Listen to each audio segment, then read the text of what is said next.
En las montañas alucinantes 4.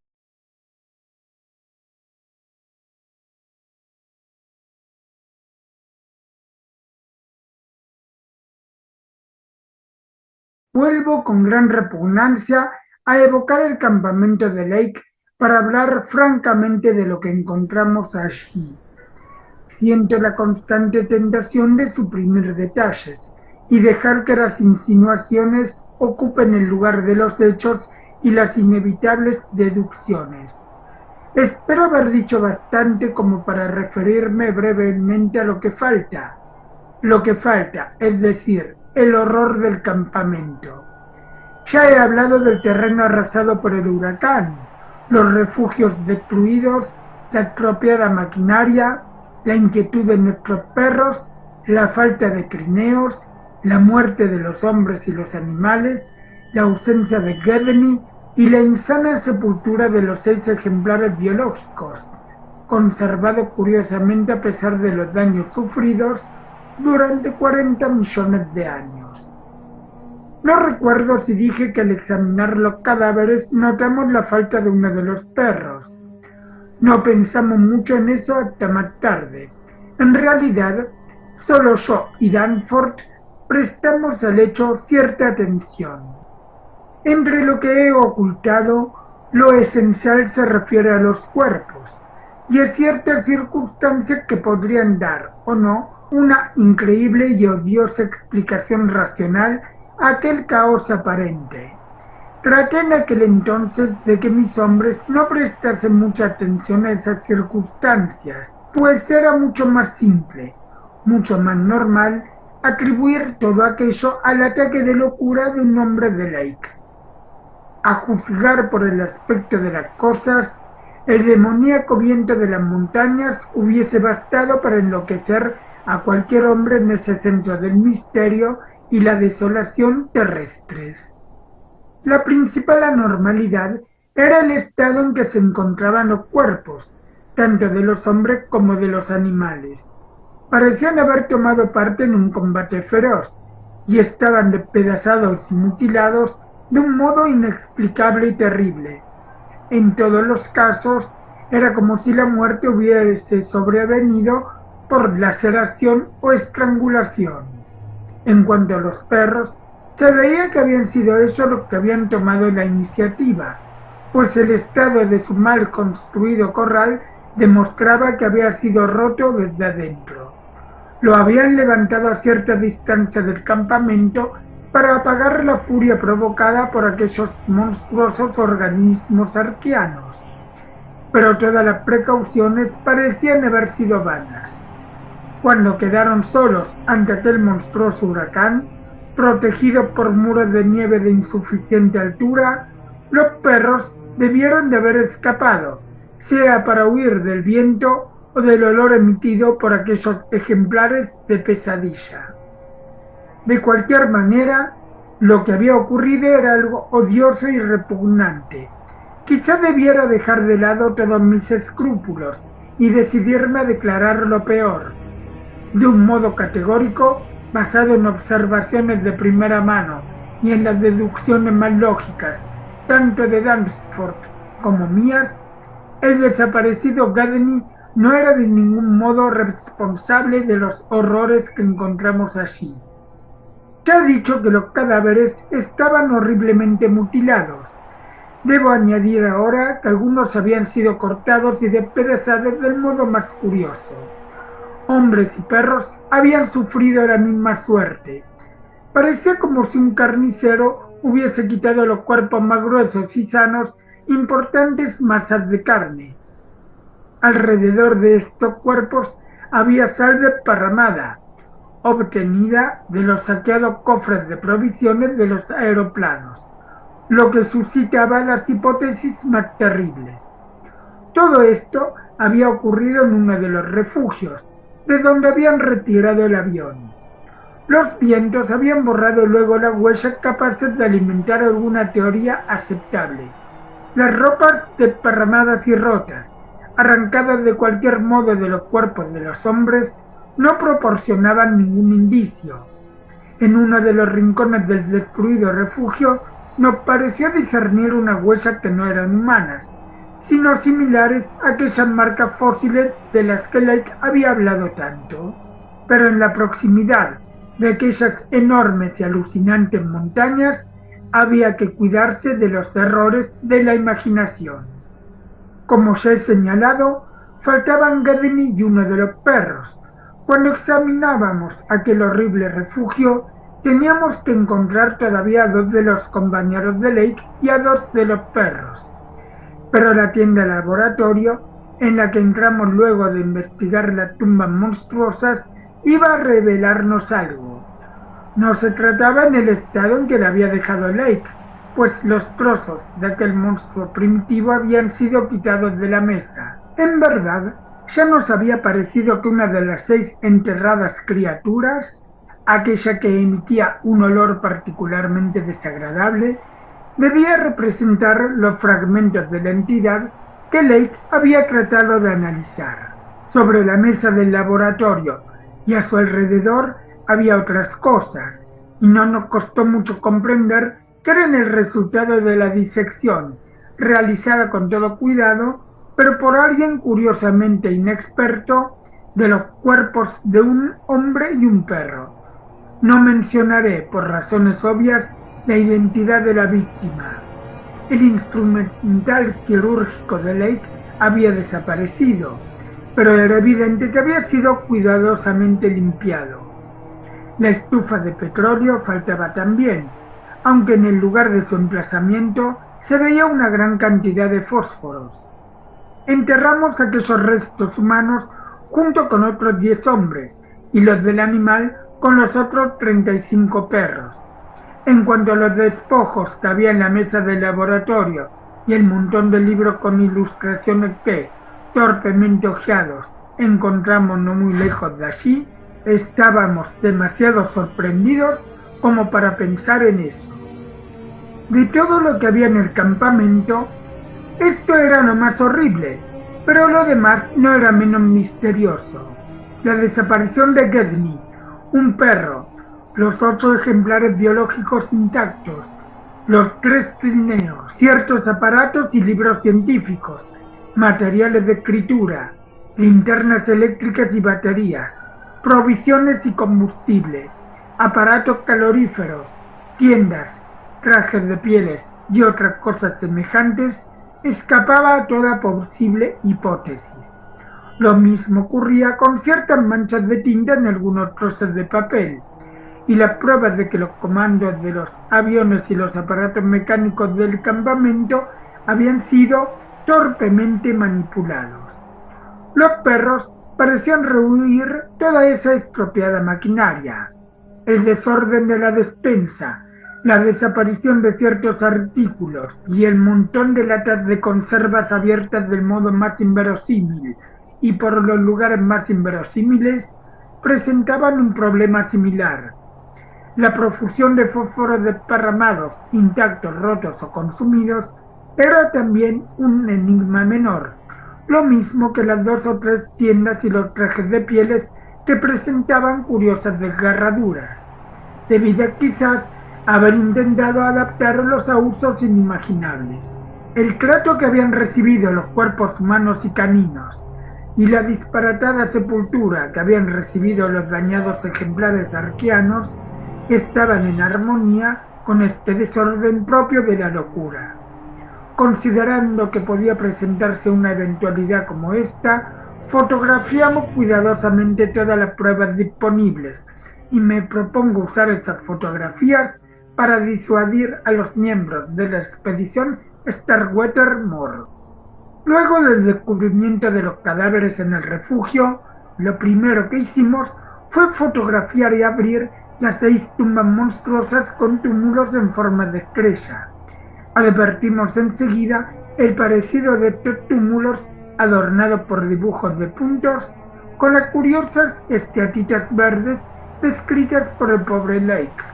Cuando encontramos algunas de estas piedras en un montón de restos minerales, la semejanza se nos hizo aún más evidente. La forma de las tumbas y las piedras recordaba además la cabeza estrellada de los seres arquianos, y concluimos que ese parecido tenía que haber influido sobremanera en las mentes excitadas de Lake y sus compañeros. La locura, contando a Gedney como el único posible autor sobreviviente, fue la explicación que adoptamos todos de un modo espontáneo, por lo menos en voz alta, aunque no seré tan ingenuo como para negar que alguno de nosotros pudo haber imaginado alguna hipótesis que el sentido común le impidió formular. Aquella misma tarde, Sherman, Peabody y Mackay volaron sobre la región, escrutando el horizonte con gemelos de campaña en busca de Gedney y los objetos que faltaban, pero todo fue inútil. La patrulla informó que la gigantesca barrera se extendía interminablemente a la derecha y a la izquierda, sin ningún cambio apreciable. En algunos de los picos, sin embargo, ciertos cubos y formaciones eran aún más desnudos, y el parecido con las pinturas de Roerich tenía así un carácter doblemente fantástico.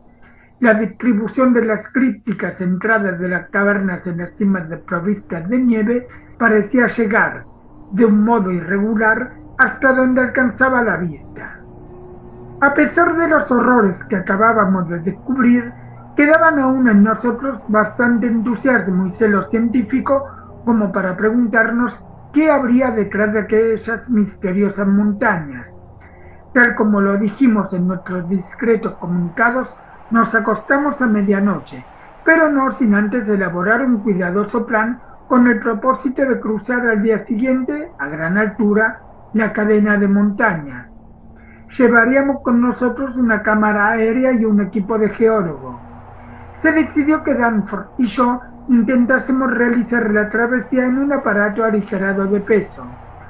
Nos levantamos con ese propósito a las 7 de la mañana, pero unos vientos muy fuertes, mencionados en el comunicado al exterior, retrasaron nuestra salida hasta cerca de las 9. Ya he hablado del relato que hicimos a los hombres del campamento y que transmitimos al mundo al volver 16 horas más tarde. Tengo ahora el terrible deber de ampliar esa historia, llenando los misericordiosos blancos con lo que vimos realmente en aquel mundo de más allá de las montañas, y que llevó al fin al joven Danforth a una crisis nerviosa. Desearía poder añadir una palabra a propósito de lo que Danforth vio o creyó haber visto, aunque se trató probablemente de una ilusión, y que quizá fue la gota de agua que hizo rebalsar la copa.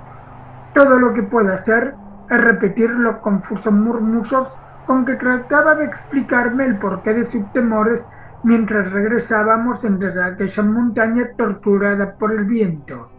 Esta será mi última palabra. Si las pruebas de que hemos sobrevivido a unos primitivos horrores no bastan para apartar a otros de la Antártida, o al menos para que no penetren demasiado bajo la superficie de ese refugio de secretos prohibidos e inhumana desolación, la responsabilidad de unos males innominables y quizá también inconmensurables no será mía. Danforth y yo, luego de estudiar las notas redactadas por Peabody en su vuelo de la víspera, habíamos calculado que el paso más bajo y próximo se encontraba un poco a nuestra derecha, a unos 7.000 metros de altura sobre el nivel del mar. Hacia ese punto nos dirigimos entonces. Como el campamento estaba situado a más de 4.500 metros de altura, la diferencia de nivel no era muy grande. Sin embargo, sentimos al subir el aire rarificado y el frío intenso, pues a causa de la mala visibilidad habíamos tenido que dejar las ventanillas abiertas. Nos habíamos puesto naturalmente nuestros abrigos más gruesos. A medida que nos acercábamos a los picos oscuros y siniestros que se alzaban sobre una línea de glaciares y hendiduras cubiertas de nieve, advertíamos más y más las formaciones curiosamente regulares de las pendientes y recordábamos de nuevo las raras pinturas asiáticas de Nicholas Roerich. Los viejos estratos rocosos batidos por el viento correspondían con exactitud a las descripciones de Lake y probaron que esos pináculos se erigían del mismo modo desde épocas sorprendentemente lejanas, quizás desde hace 50 millones de años. Era imposible saber qué altura habían tenido en otro tiempo, pero todo en esta extraña región señalaba la influencia de oscuras condiciones atmosféricas poco favorables a los cambios y aptas para retardar el acostumbrado proceso climático de desintegración de las rocas. Pero lo que más nos fascinaba y perturbaba era aquella acumulación de cubos, murallas y cavernas. Mientras Danforth hacía de piloto, yo observaba el espectáculo con mis gemelos de campaña y tomaba algunas fotografías. De cuando en cuando sustituía a mi compañero en el gobierno de la máquina, aunque mis conocimientos de navegación aérea son solo los de un aficionado, para que Danforth pudiese contemplar la cordillera. Era fácil advertir que esas formaciones se componían principalmente de cuarcita arqueana, de color claro, totalmente distinta de las rocas de la superficie. Su regularidad llegaba a un extremo no sospechado por Lake. Como éste había dicho, las aristas habían sido desgastadas y redondeadas por la erosión durante millones de siglos. Solo su extraordinaria dureza había impedido que desapareciesen. Muchas partes, especialmente las más cercanas a las faldas, parecían ser de la misma sustancia que las rocas de los alrededores. El conjunto no se diferenciaba mucho de las ruinas de Machu Picchu en los Andes, o los cimientos de las murallas de Kish exhumadas por la expedición del Museo de Oxford de 1929. Tanto Danforth como yo tuvimos la impresión que Lake había atribuido a la fantasía de Carroll. Sentí que mis conocimientos de geología eran totalmente inútiles para explicar la existencia de esas formaciones. Las rocas ígneas presentan a menudo curiosas irregularidades, como la famosa calzada de los gigantes de Irlanda. Pero esta estupenda cordillera, a pesar de que Lake había creído ver con los humeantes, era evidentemente de origen no volcánico. Las cavernas presentaban otro enigma a causa de la regularidad de las aberturas. Eran, como había dicho el comunicado de Lake, cuadradas o semicirculares, como si una mano mágica hubiese regulado la simetría de los orificios. Su número y distribución sugerían que toda aquella zona estaba atravesada por túneles originados en estratos calcáreos desaparecidos. Desde el avión no alcanzábamos a ver el interior de las cavernas, pero nos pareció que estaban libres de estalactitas y estalagmitas. Fuera, la piedra que rodeaban las bocas eran invariablemente lisas y regulares, y Danforth opinó que las huellas de la erosión parecían formar unos raros dibujos. Todavía bajo la impresión de los horrores del campamento, sugirió que esas huellas se parecían a los grupos de puntos que cubrían los trozos de esteatita verde tan odiosamente reproducidos sobre las tumbas de los monstruos. Volábamos ya sobre los contrafuertes más elevados en el paso que habíamos elegido. De cuando en cuando observábamos el hielo y la nieve, preguntándonos si hubiésemos podido hacer el viaje con perros y trineos. Bastante sorprendidos, alcanzamos a ver que el terreno estaba libre de hendiduras y otros obstáculos, y no habría podido detener a expediciones bien equipadas como las de Scott, Shackleton o Amundsen. Casi todos los glaciares parecían terminar en unos pasos. Apenas podría describir aquí nuestra tenaz expectación mientras nos preparábamos para rodear la última cima y contemplar un mundo virgen. Sin embargo, no teníamos por qué creer que aquellas regiones serían totalmente distintas de las que habíamos visto. La atmósfera de misterio maléfico que envolvía las montañas y el cielo opalescente visible entre las cimas era algo demasiado sutil para reproducirlo con palabras y frases. En verdad, se trataba sobre todo de un vago simbolismo psicológico y de asociaciones estéticas, poemas y cuadros góticos y mitos arcaicos encerrados en libros prohibidos. El mismo cantar del viento parecía estar animado por una malignidad consciente, y durante un instante me pareció distinguir toda una gama de sonidos musicales mientras las ráfagas se hundían en las bocas de las cavernas. Había algo de repulsivo en esas notas, tan inclasificable como las otras oscuras impresiones. Nos encontrábamos ya a una altura de más de 7000 metros. Ya habíamos dejado muy atrás la región de las nieves. Solo veíamos unos muros rocosos y oscuros a los que cubos y cavernas prestaban un carácter sobrenatural y fantástico, similar al de un sueño. Observando la línea de los picos, me pareció ver el mencionado por Lake, con estribaciones en la punta. Se perdía a medias en una curiosa niebla, lo que explica acaso que Lake hubiese creído que había allí actividad volcánica. Ante nosotros se extendía el paso barrido por el viento, entre ceñudos pilones de bordes dentados. Más allá se abría un cielo pálido donde giraban unos vapores iluminados por el bajo sol polar, el cielo de ese misterioso y lejano dominio que ningún ojo humano había divisado hasta ahora. Unos pocos metros más de altura y aparecería ante nosotros ese reino. Danforth y yo, que solo podíamos comunicarnos a gritos a causa del silbido del viento y el rugido de los motores, intercambiamos una elocuente mirada.